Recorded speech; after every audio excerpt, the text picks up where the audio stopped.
मकर संक्रांत विशेष मऊ सूत तरीसुद्धा खुसखुशीत अशा तोंडात टाकताच विरघळणाऱ्या बिना पाकाच्या आज आपण तिळगुळाच्या वड्या कशा बनवायच्या त्याची रेसिपी बघत आहोत। अगदी कोणीही बनवू शकेल इतकी सोपी पद्धत आहे, त्यामुळे व्हिडिओ कुठेही स्किप न करता अगदी मनापासून शेवटपर्यंत नक्की बघा। अजिबात पाक करायचं टेन्शन नाही किंवा पाक बिघडण्याचंही टेन्शन नाही, इतकी सोपी पद्धत आज बघणार आहोत आपण। अगदी तोंडात टाकताच विरघळणारे, कोणीही लहान मुलांपासून ते वयस्कर मंडळींपर्यंत अगदी कोणीही सहज खाऊ शकतील इतकी सोपी पद्धत आज तुमच्याबरोबर शेअर करणार आहे। आणि एकदा जर तुम्ही या वड्या बनवून ठेवल्या तर आरामात महिनाभर तरी टिकतात। तिळामध्ये भरपूर प्रमाणामध्ये कॅल्शियम असल्यामुळे आपल्या शरीरासाठी, हाडे बळकटीसाठी हे अगदी उत्तम आहे। त्यामुळे थंडीच्या दिवसांमध्ये गुळ आणि तिळाचं सेवन आपण आवर्जून केलं पाहिजे। रेसिपी नेहमीप्रमाणेच खूपच साधी आणि सोपी आहे, त्यामुळे व्हिडिओ कुठेही स्किप न करता अगदी मनापासून शेवटपर्यंत नक्की बघा। रेसिपी जर तुम्हाला जरा जरी आवडली तर प्लीज व्हिडिओला एक लाईक नक्की करा। आणि जर का तुम्ही माझ्या चॅनलवरती नवीन असाल आणि अजून जर चॅनलला सबस्क्राईब केली नसेल तर नक्की सबस्क्राईब करा। त्याचबरोबर साईडला असलेलं बेल आयकॉनसुद्धा नक्की क्लिक करा। तर चला, जराही वेळ न वाया घालवता लगेचच आपण आपल्या रेसिपीला सुरुवात करूया। नमस्कार मंडळी, शिल्पा किचन मराठीमध्ये तुम्हा सगळ्यांचं खूप खूप मनापासून स्वागत। इथं मी गॅसवरती एक कढई गरम करायला ठेवली आहे। कढई हलकीशी गरम झाली की लगेच आता यामध्ये मी मेजरिंग कपने बरोबर 1 कप भरून गावरान तीळ घेतलेले आहेत। तर हे बिना पॉलिशचेच तीळ आहेत। असे हे बिना पॉलिशचे गावरान तीळ वापरल्यामुळे वडी खायला अतिशय चविष्ट अशी लागते। असे तीळ जर तुम्हाला मिळाले तर नक्की वापरा, नाही मिळाले तर कोणतेही वापरले तरी सुद्धा चालतील। आता आपण हे तीळ मंद गॅसवरती खमंग असे भाजून घेऊयात। चटचट उडेपर्यंत आपल्याला हे खमंग असे भाजून घ्यायचे आहेत। एकदम बारीक गॅसवरतीच आपल्याला तीळ भाजून घ्यायचे आहेत, खूप जास्त करपवायचे देखील नाहीत, नाहीतर तुमची वडी खूप अशी कडवट लागेल। तर आता तुम्ही बघू शकता छान आपले इथे तीळ भाजून तयार झालेले आहेत, असे चटचट उडायला लागलेत। तर आता गॅस आपण बंद करून हे तीळ काढून घेऊयात।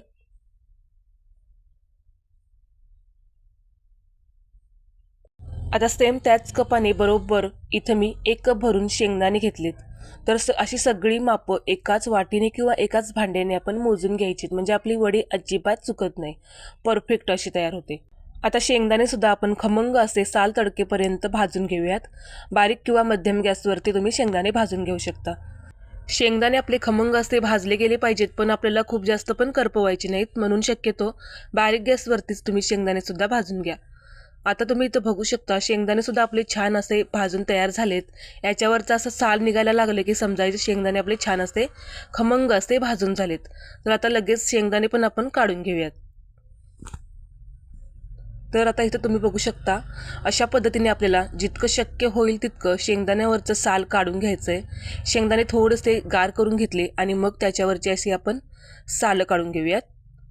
हातावरती तुम्ही थोडंसं चोळून चोळून याच्यावरचं साल काढून घेऊ शकता। तर आता इथं तुम्ही बघू शकता की इथं मी सगळ्या शेंगदाण्यावरचं साल काढून घेतले। आता लगेच हे इथं मी मोठं मिक्सरचं भांडं घेतलंय, त्यामध्ये आता आपण शेंगदाणे घालूयात आणि शेंगदाणे आपल्याला मिक्सरला बारीक करून घ्यायचे आहेत। तर बारीक करताना खूप जास्त बारीक न करता थोडेसे रवाळच ठेवायचे, म्हणजे तयार झालेली वडी छान अशी दाणेदार अशी तयार होईल।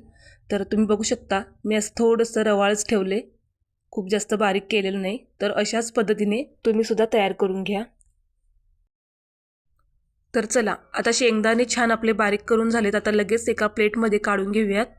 तर मिक्सर चालू बंद करतच आपल्याला हे फिरवून घ्यायचंय। आता छान असे शेंगदाणे आपण भरडून घेतलेत। तर आता त्याच मिक्सरच्या भांड्यात आपण परत तीळ बारीक करून घ्यायचे आहेत। तर तीळ सुद्धा आपल्याला याच पद्धतीने बारीक करून घ्यायचे आहेत।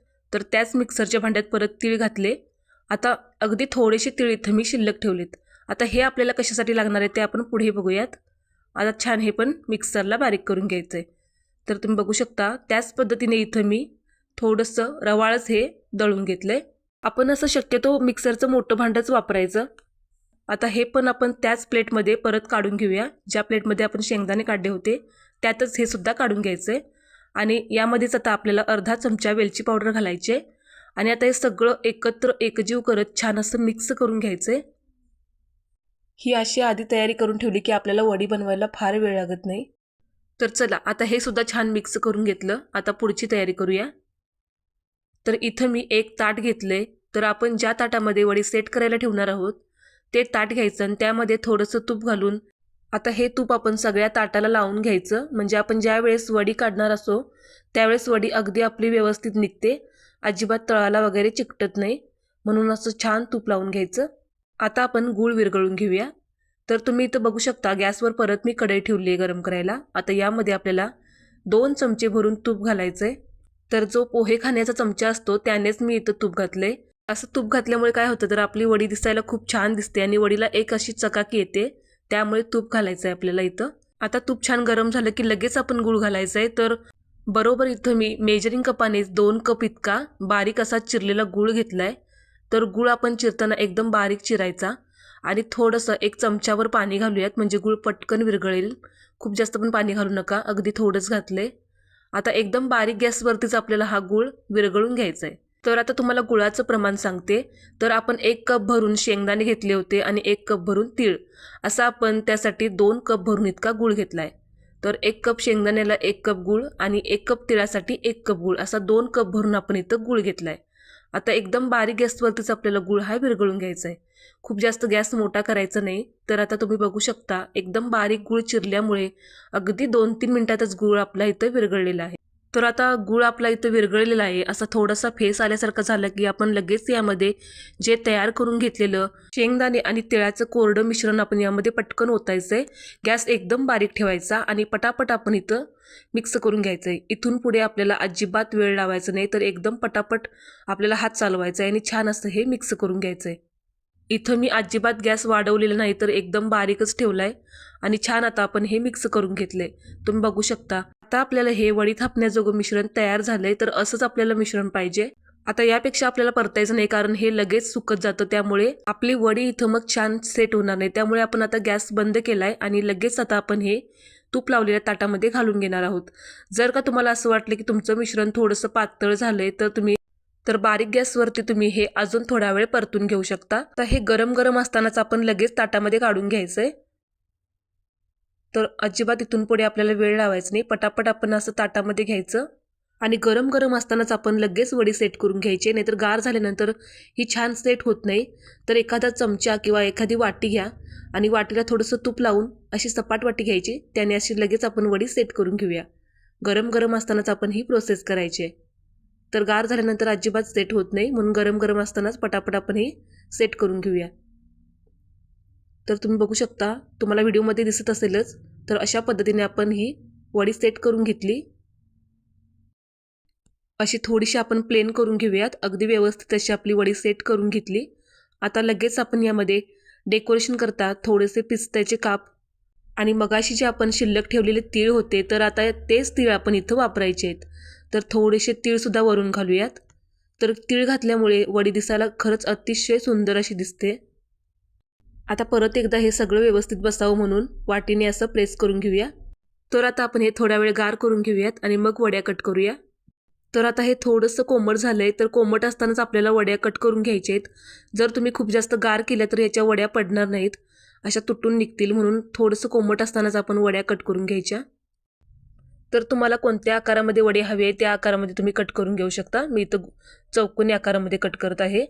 तर अशी मध्यभागी आपण आधी कट करून घ्यायची, म्हणजे अगदी व्यवस्थित वड्या होतात.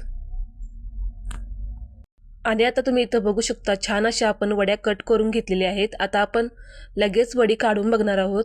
तर आता मी तुम्हाला लगेच दाखवायचं आहे म्हणून मी लगेच वड्या काढत आहे. जर का तुम्ही अजून थोडा वेळ गार करून या वड्या काढल्या, अजिबात अशा तळाला चिकटणार नाही, तर अगदी व्यवस्थित अशा प्लेन निघतील.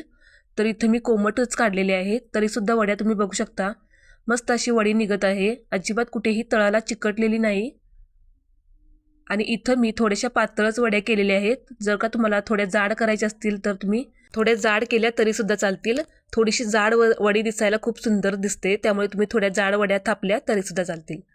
तर आता तुम्ही बघू शकता एकूण एक वडी अगदी सहज अशी निघत आहे, अजिबात तळाला चिकटत नाही. मी सुरीने काढते तरीसुद्धा तुम्ही बघू शकता किती मस्त अशा आपल्या वड्या इथं निघालेल्या आहेत.